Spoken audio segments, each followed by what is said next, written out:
What's up? You checking out the Frequent Flyer, and today I just want to show you guys this little Pico X from Rage RC. This is a new Pico sized quad that I found on Amazon recently. This is a nano sized quad. This is the Cherson CX10, maybe more familiar to you guys, this nano size. And so check it out. This is a size comparison of the Cherson CX10 and this little Rage RC Pico X. So it's very, very tiny. In fact, this is the world's smallest quadcopter to date. This little guy isn't the first of its kind though. Actually, the first was this Cherson CX Stars. And this one here is modded a little, of course. It doesn't come with this red bottom, nor does it come with these black props here. I added those from a different quad, but for the most part, this is a Cherson CX Stars. This one is the Estes Proto N, and this one became my favorite, my absolute favorite Pico quad because it had 3 full rates and it actually gets going. This thing is pretty nice. And this one here is very close to that one, but this one still retains the white bottom, which I like, just because of the fact that it makes the lights show up a little better, but we'll get into that later. But this little quad here is a pretty awesome little quad for flying indoors. It does fly outdoors, but as you would imagine, it being this small could have its problems with wind. But it does have a pretty decent pitch on its highest rate to be able to combat light winds. But I wouldn't recommend flying this little guy outdoors too much because it's so tiny. And if you fly it too far away, you might lose orientation if you're not really that good with that sort of thing. But this little guy is awesome. It has these little decorative lines on the props too. And it has a little effect that is shown when it spins up. This here is the transmitter. The transmitter is almost exactly the same as the Cherson CX Stars transmitter, but it's a little different. But you can tell they got their design blueprint from it. The quad actually stores inside the transmitter, so check it out. It fits right inside here. You have to position the props a certain way in order for it to go in nicely, and check it out.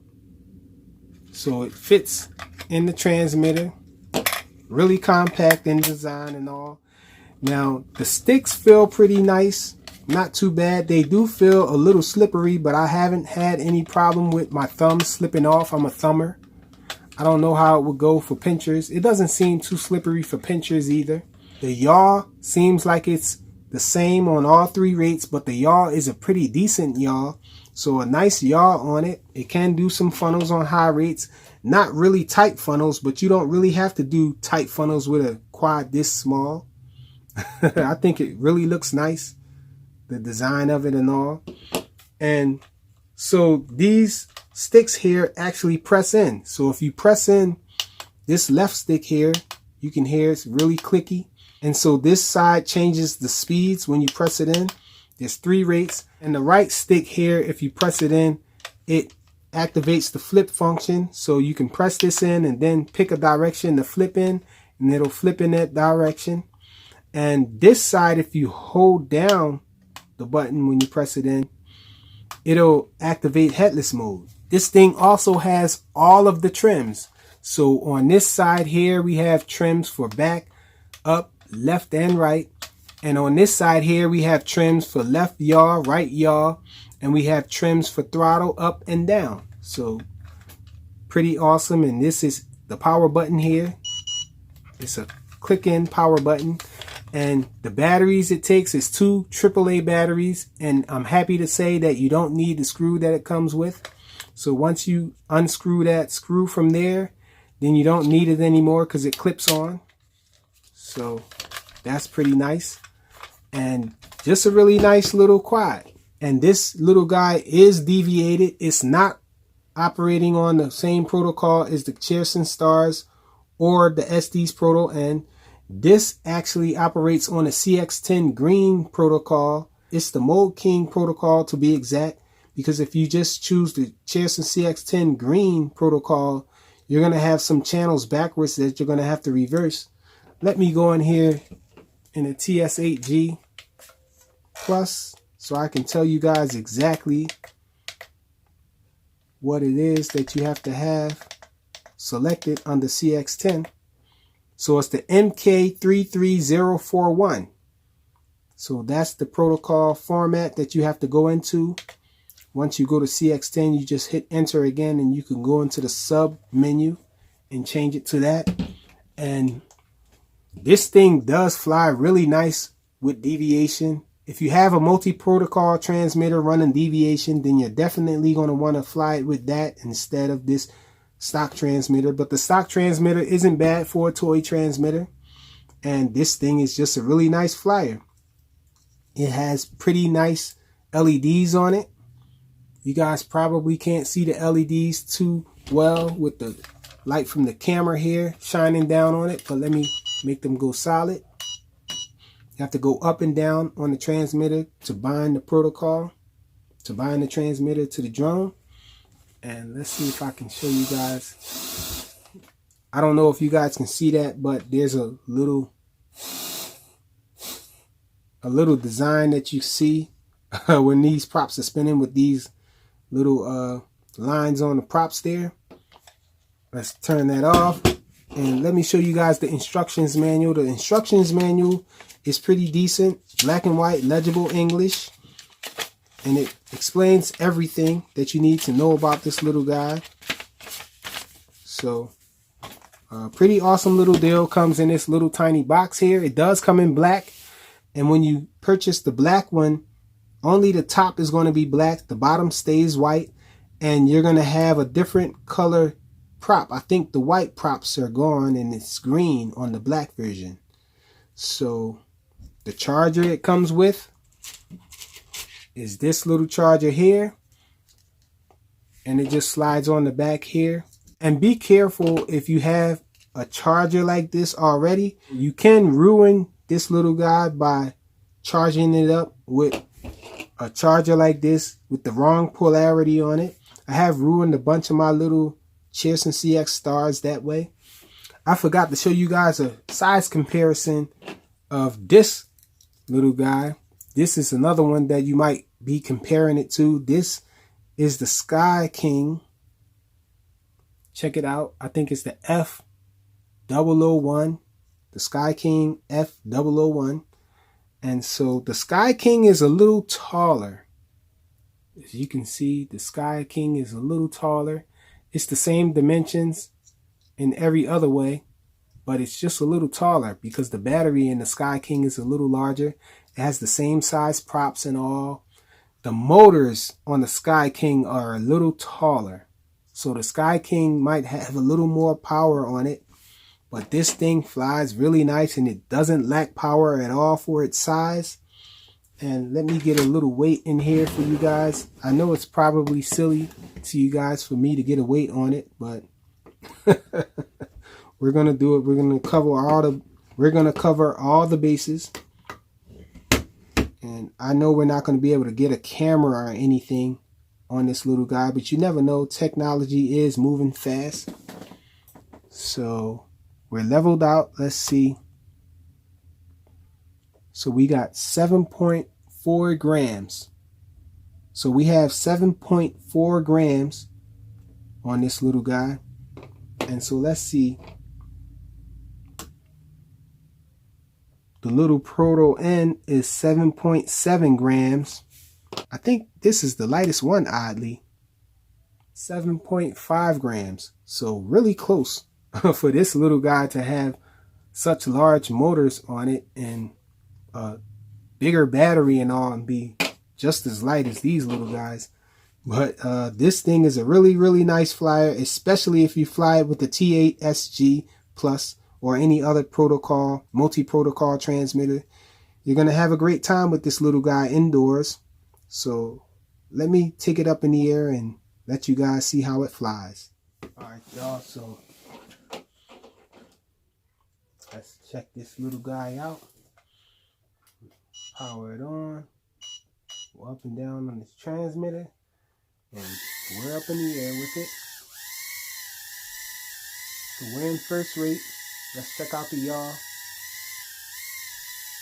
Whoa. Touch the wall a little. Let's back up. So let's look at the yaw again. That's the yaw on low rate. Side flying aileron. Slide around a little bit so you can see the forward pitch. Barely any forward pitch at all.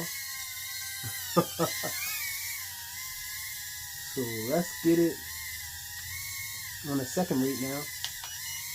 On the second rate, side flying aileron gets a little faster. Let's look at the yaw. Yaw stays the same. Bring it over here a little closer. Yaw stays the same.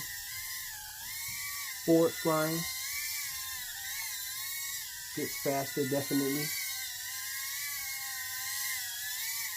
So let's go on its high rate. So 3 beats, we're in the high rate. Look at the yaw. Same yaw, no change. Check it out. Then the other way with the yaw. And let's look at side flying aileron. Pretty fast now. Really fast for indoors. And forward flight is really fast for indoors. Check it out. Backwards flight. Forward flight. Whoa.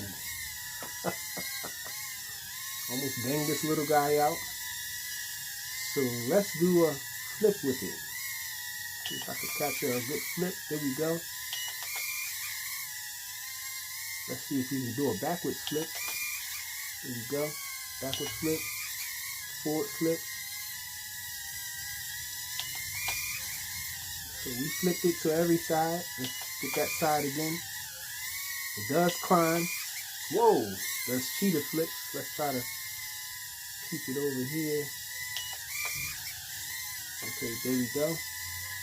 And so the only other thing left to check is the headless mode. We're going to land it. And I'm going to put it back on the table. Turn it off and on to make sure it's facing away from me. When I turn it back on. Let's turn the transmitter off. It's facing away from me. There we go. So let's get it in headless mode. We're in headless mode. So check it out. We're doing constant yaw. And I do have control of it. I'm flying it around with the yaw. Okay, so let's turn it back around and we're going to try to come out of headless mode. We're out of headless mode. So now let's test my little theory of this headless mode being a functional headless mode, a useful one. So let's turn it sideways. We got it sideways. Let's hold it down. Whoa, and we're in headless mode now. So turns out this headless mode isn't that useful actually.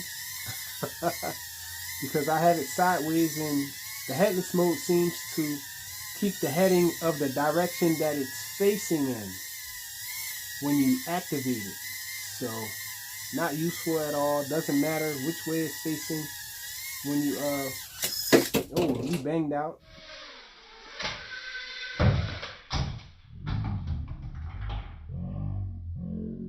Headless mode holds the heading that it's currently facing when you activate it. So that's no good. Headless mode caused me to bang out with it. So I guess we're just going to fly it around a little now. Too bad we crashed. We can't really gauge that well the flight time of this little guy. Maybe after this, I'll fly this thing around and try to time it. I never timed the flight time of this little guy, but it's a pretty decent flight time. Just going to try to fly it around until it dies though, still. So you can get, I'm in high rates. Let me check and make sure I'm in high rates. Yeah, we're back in low rates. Second rate, this is high rates. So check it out. You can get some nice precision with this transmitter. I am using a stock transmitter. So check it out. You can fly slow. There are dead spots, don't get me wrong. It's no C8SG or anything like that, but it does control well. It works for what it is, this transmitter here. You can see this thing got a little drift it developed from me circling around. It usually only does that when it's about to die, and sure enough, it's going down. So that's it. Quick little flight demo of this little guy. This is the Rage RC Pico X. Pretty awesome little Pico quad. I really like it. Thanks for watching.